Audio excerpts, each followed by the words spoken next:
Hello, welcome back. Today we are going to talk about tracking your cycle and why this can be beneficial. So this is more for my females. However, my males, feel free to stick around because if you have a significant other or a partner who is female and has a cycle, this is beneficial for you to be aware of as well.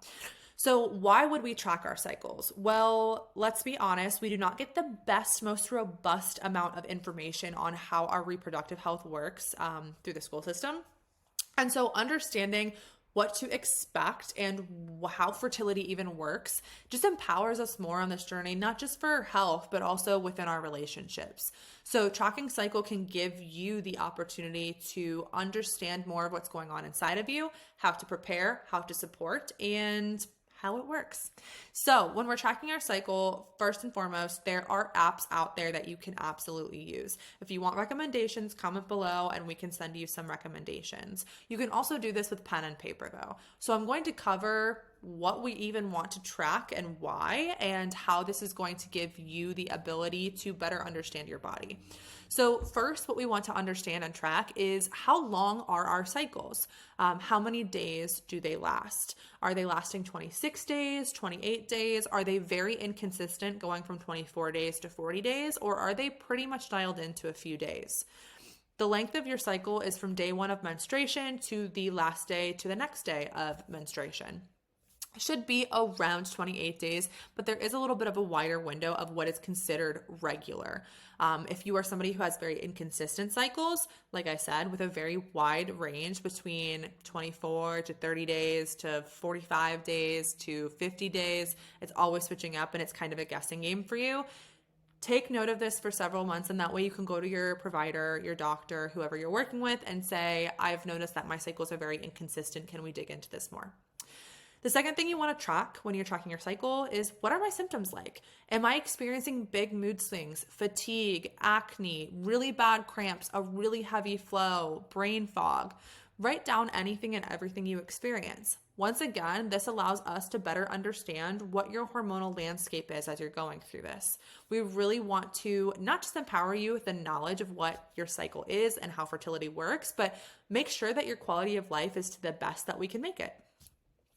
Next, what we want to track is, how many days am I bleeding? Am I bleeding for 2 days, 7 days? Is it very inconsistent? Once again, this only gives us more data and gives you more of ability to predict and plan according to how your cycle is. It also allows you to see when your cycle might be shifting. If you are always a 28-day cycle with 4 days of bleeding, and all of a sudden you're shifting down to 24 days a cycle with 2 days of bleeding, and that becomes consistent, that gives you the idea to take a look around, see what might be going on. It could be completely normal. It could be indicative of something else.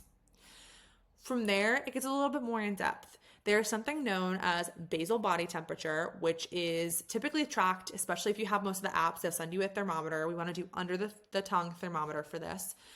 Basal body temperature essentially is what your waking temperature is. So you tend to want to take this before your feet even hit the ground in the morning. The reason we want to take this is because there is a temperature spike when we are ovulating. And so if we are tracking our cycle consistently and around the time of ovulation, we notice a temperature spike and it holds there for several days, we know that we most likely are ovulating. This is very helpful for those of us who might really only be on birth control because we are worried about the fertility aspect.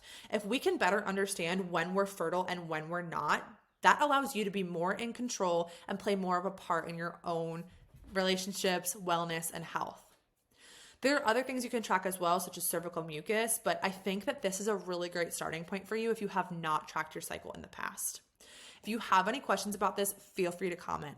There is a name for it. It is known as the fertility awareness method. And as you can tell, it is to bring awareness to when you are fertile and when you are not, in order to properly family plan and take more of a lead in your life. So like I said, any questions or comments, comment below. I do this. If you have any questions about how it works, I would love to talk you guys through it. If you want more trainings on birth control in particular, let us know. This is a great place to start. If you're on birth control or if you're not birth control, it allows you to learn your body more, learn what to expect, and be more aligned with it and in tune with it. So if there are shifts, you kind of can tell the difference and you're not noticing it months and months down the line.